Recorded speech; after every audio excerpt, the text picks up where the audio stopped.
I'm, I'm Julien, the Cosmos-SDK engineering lead for the Cosmos-SDK. I'm going to talk about what we've been basically doing for the last year, mainly Cosmos-SDK v2.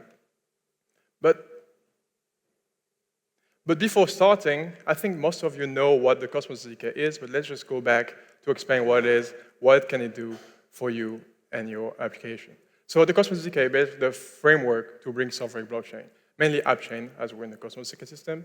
But you can build basically anything you want, from decentralized finance application or deep application that you have like with iCash and everything, or basically your own other kind of application you're able to do with the Cosmos SDK.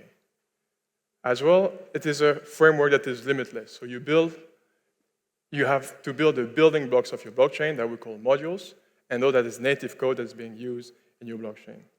As well, you're not limited by a VM. So you're free to use one, as there is that being existing in the Cosmos SDK, but you're not limited by it. And you get full control over all the messages, over the site management, or even the tokenomics of your blockchain. So next to that, it's like really a framework and an SDK, so it's plug and play. So you define in your blockchain, this is the application layer. Earlier, Comet BFT mentioned that they are the consensus layer. The Cosmos SDK is the application layer of your blockchain. And it's plug and play because we already developed more than 20 modules to help you ship faster. Basically, the 20 modules that we have, like just to mention a few, that is this basic functionality that you do not need to recreate when you're building your blockchain. There is obviously the bank module to allow you to do bank transfer and send denim, etc. The governance module that many of you might like or hate, that allow you to have on-chain governance by submitting proposals, or the POS module, as it's by default a proof-of-stake chain. So we have like 3 modules to handle that nicely, which are staking, slashing, and evidence. So as I mentioned as well, you can tweak anything you want for tokenomics. Like you have the mint module that allows you to define any mint function or an inflation rate for your tokens, and as well distribution module that allow you to resolve rewards, etc. And last but not least, one good module is as well chain upgrades. You want, when you made a chain in your module, to upgrade it via consensus upgrade, so the upgrade module allows you to do that very easily. As I mentioned earlier, this is extensible, so as a chain dev, what you really care about is building your application and your whole module. You shouldn't care of how the inside of the Cosmos SDK work, it's all abstracted for you. You as well, many other entities that develop other modules. For instance, within the Interchain stack, you have obviously the IBC modules that you can easily add to your chains, and you have as well many VMs, like an EVM with EFMOS or Cosmos, the most used VM in the Cosmos ecosystem, as well JavaScript VMs, such as the one developed by Agoric. So you might have seen this image quite often, actually, at Cosmoverse, but this is a great representation of all IBC connected chains. And here, if you look at this, 99% of them are using the Cosmos SDK. Like Comet BFT allows you to use another application layer, but most of chains just stick with the Cosmos SDK because it's going to use some other. I'm not even sure if there is any live chain in this screenshot that actually do not use the Cosmos SDK, but there is currently live, I think, only 2. So before I dive into V2, we'll get a bit technical. We have to understand a bit how the VOXX works.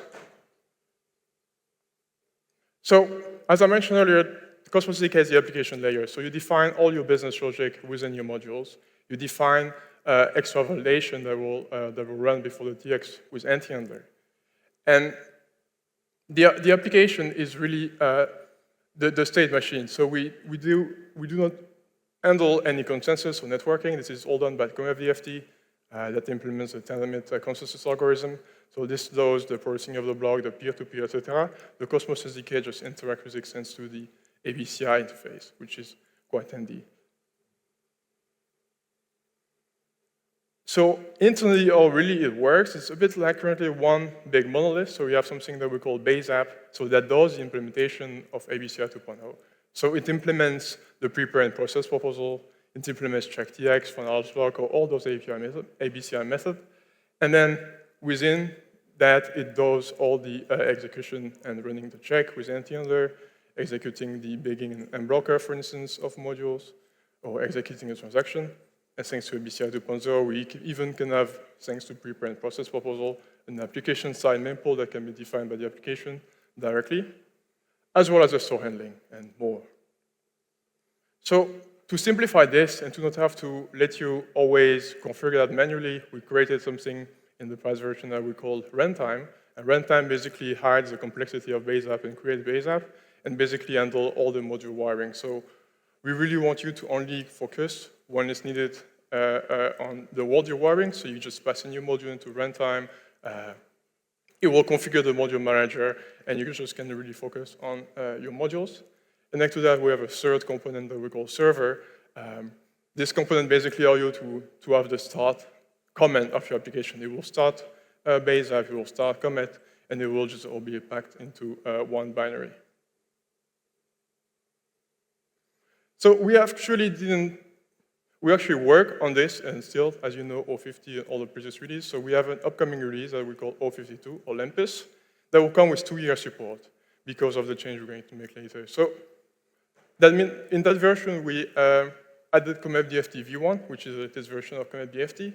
We finally are coming with stable module APIs. So we have all the core APIs for module and for the application that are created in a package that we call core, Cosmos-SDK core. And this will be tagged v1, which means that module between upgrade of Cosmos-SDK will start breaking. We finally found the perfect APIs that we like people to use when they develop their Cosmos-SDK modules.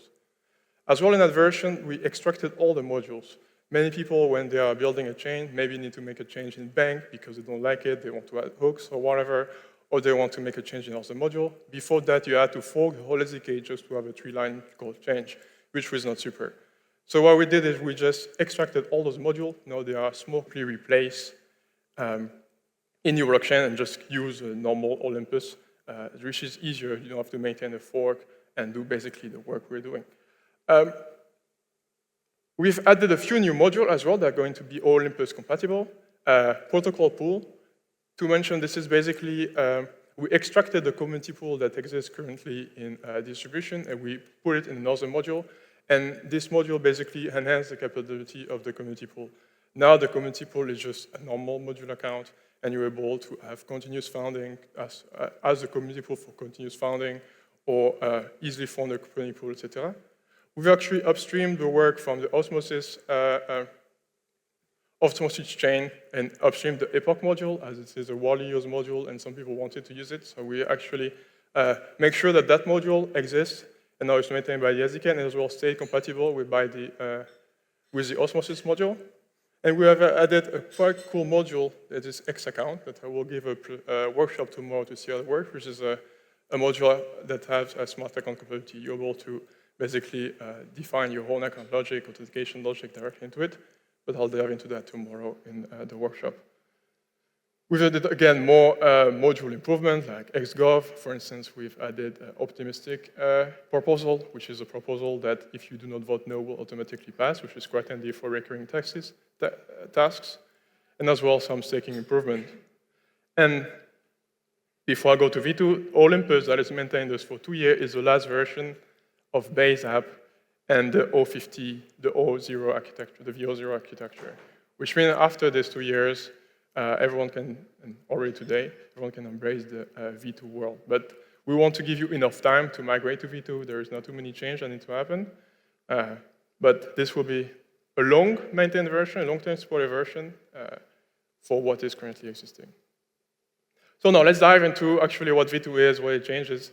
So at the beginning of the year, we were like, okay, we want to actually make the SDK even more modular, easier to maintain, easier to swap things that are not super easy to swap because of base app being a big monolith, and make our life for you and for us as well easier.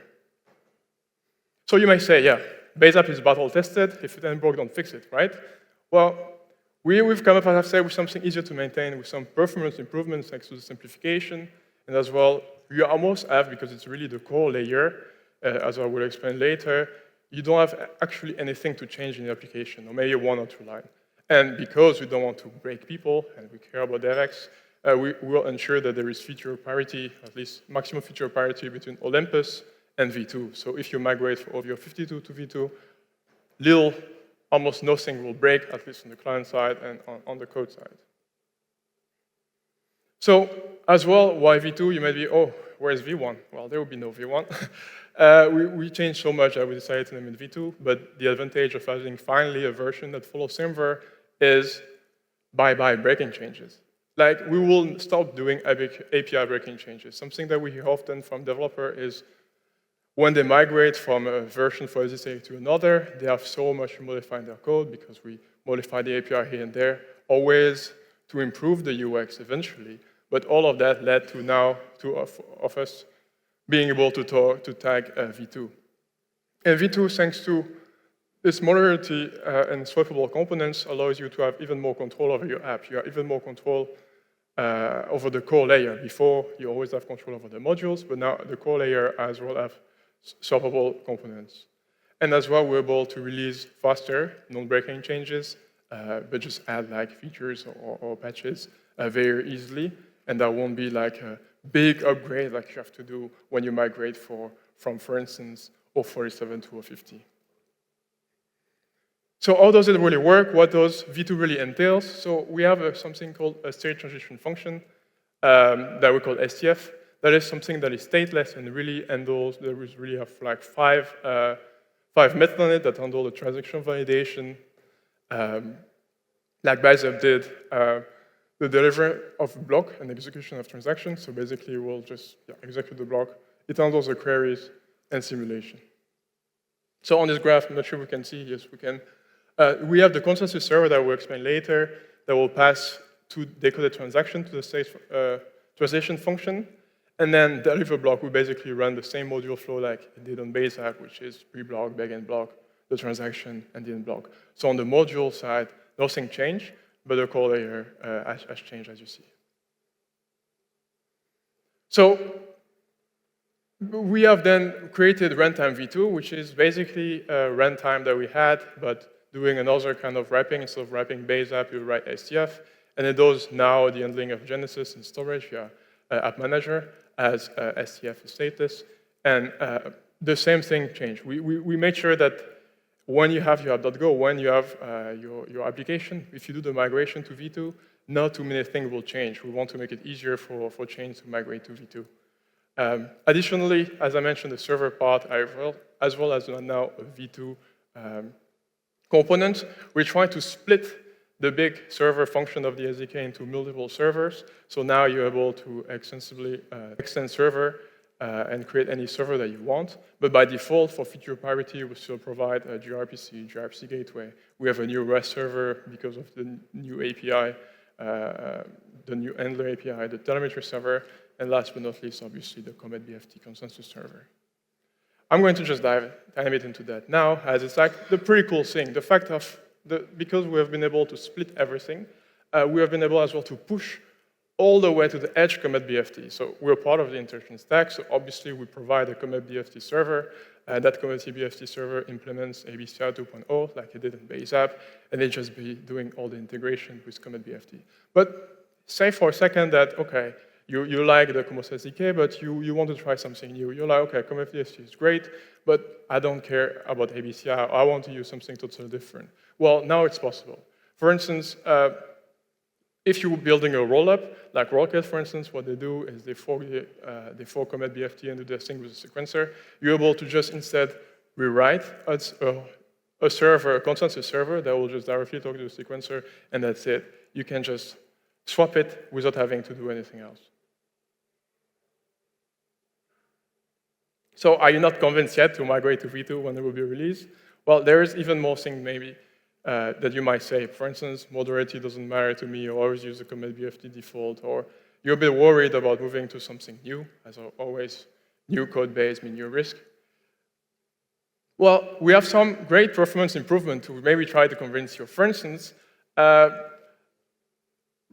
we use by default store V2, which is a rework of the store layer of the Cosmos SDK. So store V2 uses AVL V2, which is a 10x faster than AVL V1. So you'll see if you migrate from 50 to V2, or from even 52 to V2, you'll see an improvement there as well, thanks to the rework and the simplification of everything, and the removal of mutexes and stuff. We've been able to make query even more faster. And we've seen a small TPS increase as well. We're going to do more work on STF, and have an alternative version of STF, as not every change one parallel execution, but we'll be able to bring as well parallel execution within STF to even more increase the TPS metric. So this is like benchmarks from Matt that he did at DevMos 2024. This is just to show you a sneak peek of what ARVL v2 entails. So as you see, if you're on 047, the upper stream per second for v0 are like pretty low, but if you migrate to v2 and ARVL v2, you can see a v2 hot heavy cleaves. This is the interesting one, is like 10x faster. Matt has gone in his talk that I'm doing here. I'll invite you to all watch it. You can just Google this, and it was pretty interesting.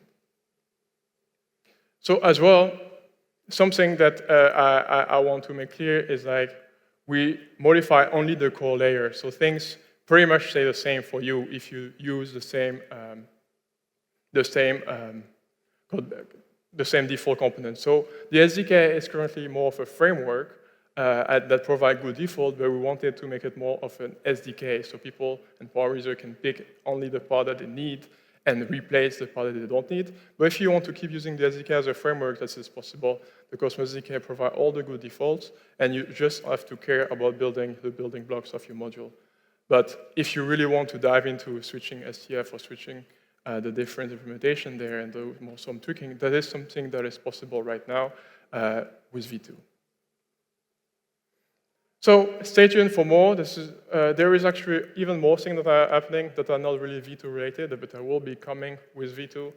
For instance, we've been looking into ways to build modules in another language than Go. Like some people really like Cosmos or VMs, not only because they are VMs, but as well because of the language. So we have been working on making native module, and we're currently working on making native module in Rust. There will be more articles coming on it, and I invite you to look out the social media for it. As well as I mentioned, the parallel execution STF is something that we're still working on, and that will be released as well very soon. So that was the talk. You can have a look at more on, obviously, the docs website, and you can as well talk to me later here at Cosmoverse.